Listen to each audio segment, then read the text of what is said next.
Hey guys, what's up? And today pupunta ako ng Quezon City. Susunduin natin yung ating mga kasama. Magkwekwentuhan lang kami and aalamin natin kung paano siya nag-start sa paggawa ng mga cakes. Na-discover niya yung passion niya sa paggawa ng mga cakes. Nung pandemic lang, actually pupunta kasi kami sa San Juan, may kakainan kami. May tatry kaming burger restaurant. Nakita ko sa TikTok and masarap daw yung mga burgers doon. I-review namin kung totoo nga ba. So sundan nyo ako and halika na, pupunta na tayo sa kanya.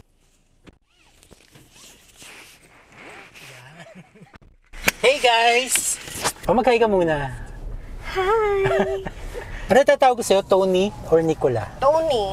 Tony. Kasi napanood ko yung feature mo sa Net25. Nicola daw, no? Nicola tawag sa'yo. O sige, Nicola na lang. Tony na lang. Tony na lang. Kasama na natin si Tony Nicola Galang. Ayan.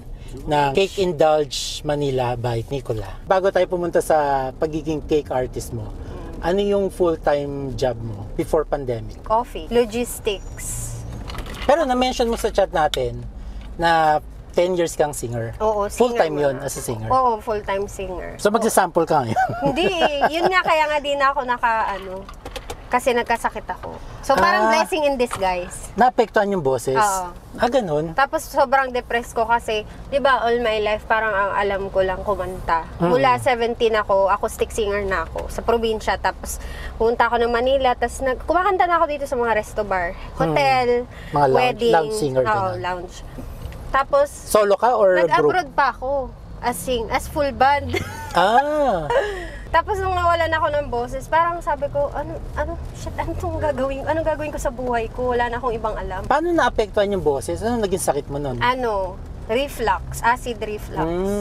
Kasi sobrang lakas ko kumain, tapos ang pangit ng lifestyle ko. Kakain ako bago matulog, tapos puyat. Syempre pag singer ka, di ba, puyat. Puyat, ganyan. Tapos malakas ako kumain kasi sobrang payat ko dati. So feeling ko okay lang na kahit lamon ako ng lamon. Yun pala, masama pala yun. Kasi yung acid mo parang nag-overproduce. So 10 years singer ka? 10 years singer, tapos sabi ko, babalik na lang ako mag-aral. So pumasok ako ulit college, ang tanda ko na yung mga classmate ko, nasa 19 pa lang ako, 27, 26. Nung singer ka, hindi ka pa graduate ng college? Kasi nga, singer na ako, 17 pa lang ako eh. Tapos kala ko okay na, malakas naman din yung kita. So, bumalik ako mag-aral kasi nga sabi ko, ano bang gagawin ko? So, tatapusin ko na lang siguro yung pag-aaral ko. Tapos, right after kong graduate. Saan ka nag-college? Dito na sa Manila? Oo, sa Lyceum. Psychology, graduate. Pagkatapos, diretso agad trabaho. Tapos, while nag-office, nag-pandemic, merong oven sa bahay. Na never pang nagalaw yung oven. Nung pandemic, wala akong magawa. So, sabi ko, magluto nga ako ng lasagna. So, hindi ka cake? Hindi cake muna yung lasagna. Tapos sushi bake. Yung muso yung sushi bake. Nauso ng pandemic. Oo. So, yun, nagbenta ako, tapos nag-click naman. Tapos sabi nung office mate ko, uy, mag-prefer 8 months na si Adi, yung baby niya. Sabi niya, baka pwede mo ko bake ng cupcake. Tapos i-shape mo na lang na 8. Anong design ng cupcake? Unicorn daw. Unicorn. So, nag-search lang naman ako sa Pinterest ng mga inspiration. Sa tingin mo, ano ka na? Artistic ka na nung nag-aaral ka pa lang? You mean if artistic na ako noon pa? Oo, nagdodraw ka ba? Nagpe-paint? Hindi. Pero nung elementary, yung elementary, nagdodraw naman, nagko-color. Parang meron namang potential, pero hindi ko nga siya na-hone kasi nga singer ako, diba? So, more on the musical side. Nasa art pa din. Pero art pa rin siya.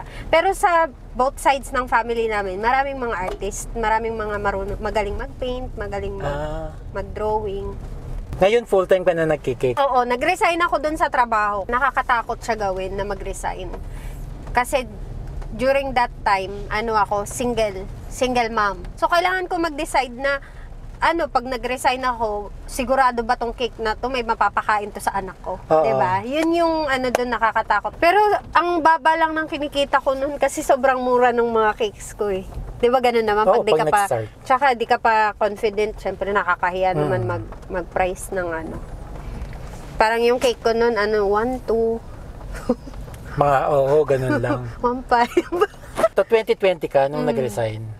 Mahal pa yung pandemic pa, no? 2021 ata ako nag-resign. Parang first quarter ng 2021. Tapos saan ka nakakakuha ng mga clients? Ng mga customer mo? Boost. Facebook boost. Ah, talaga? Oo. Gumagastos ka? Oo. Pero ano lang, kasi may 300 pesos nun eh. Yun lang yung kaya ko, 300. 500 max ko na yun. Okay naman yung kita. Okay naman, kasi marami. Marami na nag-order oo, sa'yo. kahit, ang ano ko noon, number cupcakes. Yun yung pinakauna kong parang mabili. Yung cupcake na kinokonek-connect mo lang, ganun. Tapos, yung mga floral. Parang pull apart cupcake. Oo, pull apart yun pala, pull apart.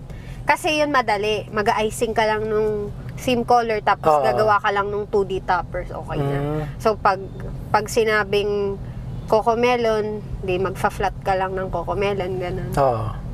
Okay naman siya, pero ang benta ko lang nun 1-2. Pag cake, kinakabahan ako. Kasi hindi pa nga ako sanay. So, pero tinatanggap ko pa rin. Feeling ko yun yung ano ko dun. Yung secret. Parang hindi talaga ako humihindi. Kahit nakakatakot. Yung mga cakes mo ngayon, yung mga 3D, like yung guitar na ginawa mo. Nakakabilib ba, nagawa mo? Yun nga, napanood ko sa Net25, yung manok. Yung manok. Ako, di ako gumagawa ng structure. Kung gagawa ako ng manok, siguro nakaupo siya. Hindi ako gagawa ng manok na nakatayo. Mas okay ang kita compare sa nag-office, di ba?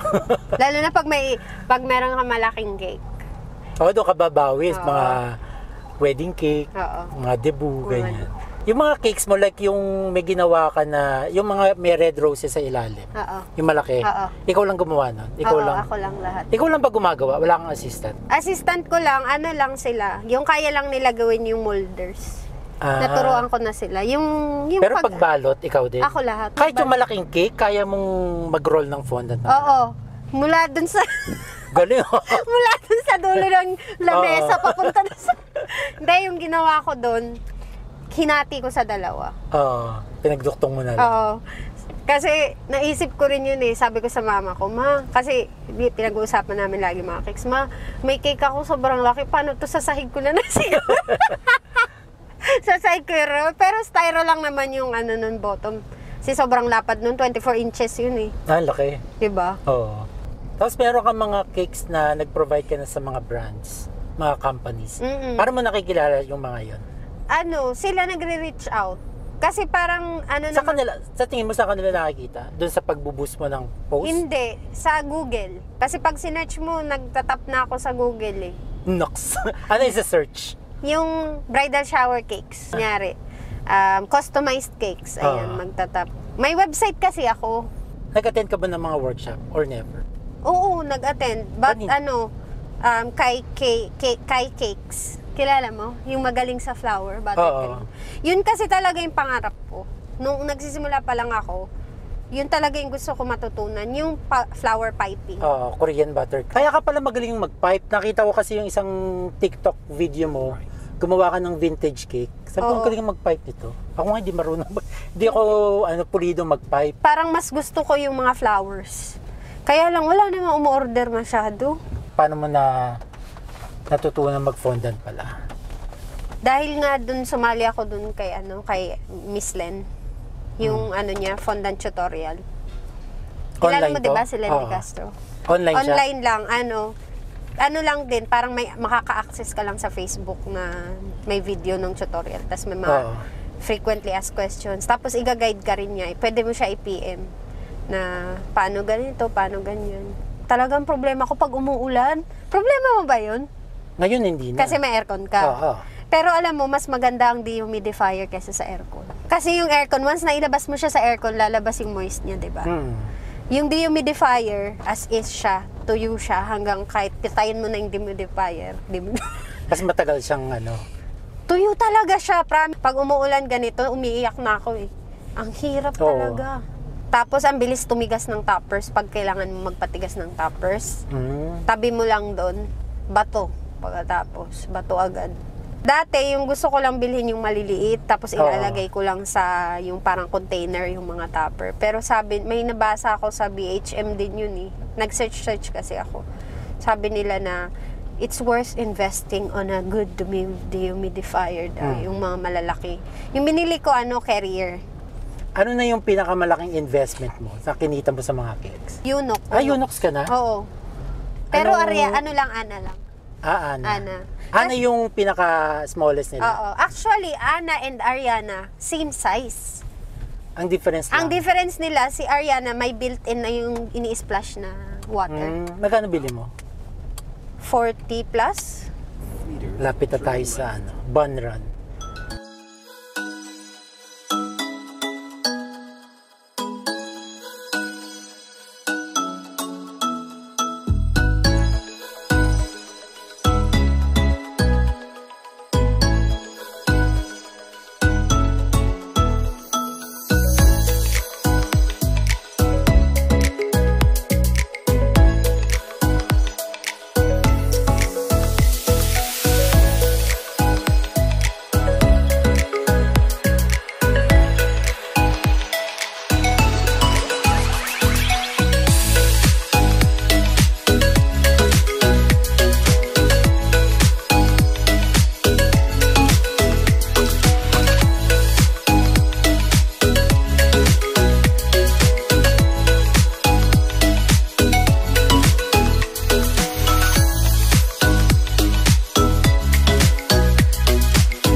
So we ordered the regular cheeseburger and truffle. Hinap-half niya, nakalimutan.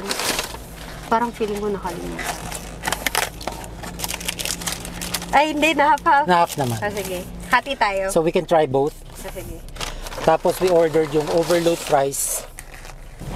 So ito yung fries nila, tapos ayun yung sauce. Overload. Yeah. Lagay And ko then this is the classic burger. Pinahap na namin para matry namin pareho. Ayan. Ito yung Then truffle. Truffle. O, hati na Ano, tayo ng ate? burger. Oh, sa itong malaki. Hindi, ayan. Ano ba yan? Kala ko ito sa'yo yung malaki. Ayan na nga. So this is a truffle burger. Daming mushroom. Truffle sa'yo. Ako tatry ko. O, sabay tayo, truffle.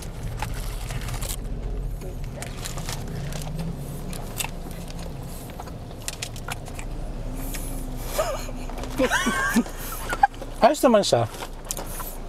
Super lambot ng bun. Hindi ka magsalita. honest review tayo. Wait lang. Hindi ko pa na-feel eh. So ito yung truffle fries. Ay, yung overload. Bubuhos mo ba sa sausaw mo? Sausaw na lang. Okay. Actually, yung fries nila masarap. Gusto ko yung fries nila. I like na hindi siya greasy. Ito namang isa tatry. Ito namang Parang feeling ko ito yung mag-iwas. cheeseburger. Masarap.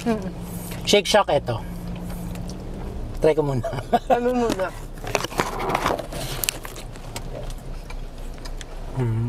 Sarap, no? Parang mas gusto ko ito kasi sa truffle. Mahal pa ng truffle. Hindi, ang truffle kasi, ang daming nang nangyari. Ang daming flavors. Umay. Yeah. Umay ako. Kaya siguro dapat lang half-half lang. Pero yung cheeseburger, mauubos mo kung mag-isa ka lang. Oo. Kaya ko to dalawa. Kasi kung tutuusin, kung gutom ka, yung bun niya, super lambot na hindi siya nakakabusog. Yung mabibiting ka sa bun. Yung beef niya malasa talaga. Masarap. Juicy. Tapos gusto ko na nilagyan. Kasi may option ka na hindi lalagyan ng lettuce tsaka tomatoes, right? Mas masarap meron kasi nababalance niya Oo. yung Saka mas nagiging fresh Oo. tasting yung... Try ko nga, hindi ko pa ito natry. Masarap. Kakaiba. Feeling ko yung konting sabaw ng pickles nilagay sa mayonnaise. Kaya may konting asim. So ano? Shake Shack ito. Cheeseburger. Hungry homies. Talaga? Hindi ko pa kasi na-try. Pero okay din to Actually, may panlaban na siya sa Shake Shack. No? Ay, mas mura. Gusto mo i-try Hungry Hummus? Grabe. No?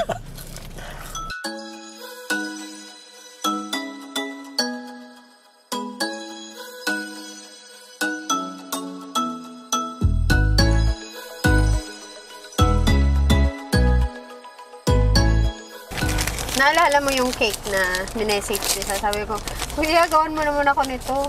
Alin yun? Yung cake na plain lang, pinapagawa ko sa'yo kasi di ko na talaga kaya. Oo. Sabi mo, dami mo ring cake. Actually, hindi man madami. Ayoko lang gawin. Tinatamad ako. Sabi ko na yun. Ayan, so nasa last stop na kami guys. Pumunta kami dito sa Quezon Avenue, Halo-Halo Story. Ayan, tatry namin to. Madalas ko siya madaanan, pero ngayon ko lang itatry. Ube. Ube guys. Dapat ata haluin muna natin. Sugar overload kasi to. Kaya, Kala ko ba no sugar? No sugar to. no sugar, no added. Pero may sugar na. Hindi na sila nag-add. Kasi kung mag-a-add pa, Oh, sobra-sobra na. isipin mo yung makapuno, may asukal na yan. Yung ice cream. Leche flan. Halaya. Pero gusto ko malaman paano haluin to. So, saan ang pinakamasarap na halo-halo na natikman mo? Razon. Gusto mo yun? Yung parang yung... Yung simple lang na white. Oo, white. Kaya puro na lang kami kain. Mahatid ko na siya guys. So yun lang. Promote mo na lang yung mga social media accounts mo. And meron siyang website guys. cakeindulge.manila.ph. Tapos sa Facebook, Instagram, Cake Indulge Cake and Dutch Manila. by Tony. By Nicola. By Nicola. Oo. And eventually, magtuturo na daw siya. Sana no, magturo na. Pero pinag-isipan mo, no? Oo. Gusto Actually, ayun nga na-mention ko sa kanya, yung mga new breed ng cake artist na kasabay niya na nagsimula ng pandemic. Isa siya sa magaling talaga. Yung maganda yung gawa. Thank you. Coming from Kuya Boyet. Yes. Kaya nga kita sinama sa interview na to. Pero alam mo, ang laki ng influence mo sa mga cakes ko. Talaga ba? Bakit? Kasi dahil dun sa tutorial mo na paano magpaniling, dun naging malinis yung mga base cake. Dun Actually. talaga naging malinis yung base cake ko. Saka ang bilis niyang gawin. Once, lang yun practice lang naman talaga eh. Sa unang try, hindi mo talaga ma-perfect. At least, yung magiging malinis. Pero the more na ginagawa mo siya. Ngayon ang bilis na lang, gano'n na lang covered na. Sharp edge na, di ba? Correct. Feeling ko, aabot pa to sa mga anak ko. Malamang. Tingnan mo. Dami eh. Ang dami. Ako, hindi ko ito kayang ubusin. Ang tamis eh. Sana nag-enjoy ka? Nag-enjoy ka ba? Sobra. Dami kong natutunan na chismis. Mga off the record. Hindi, nag-enjoy ako. Tsaka, konti lang kasi yung friends ko na baker. So, Don't forget to like, share, and subscribe. bye guys! Bye-bye!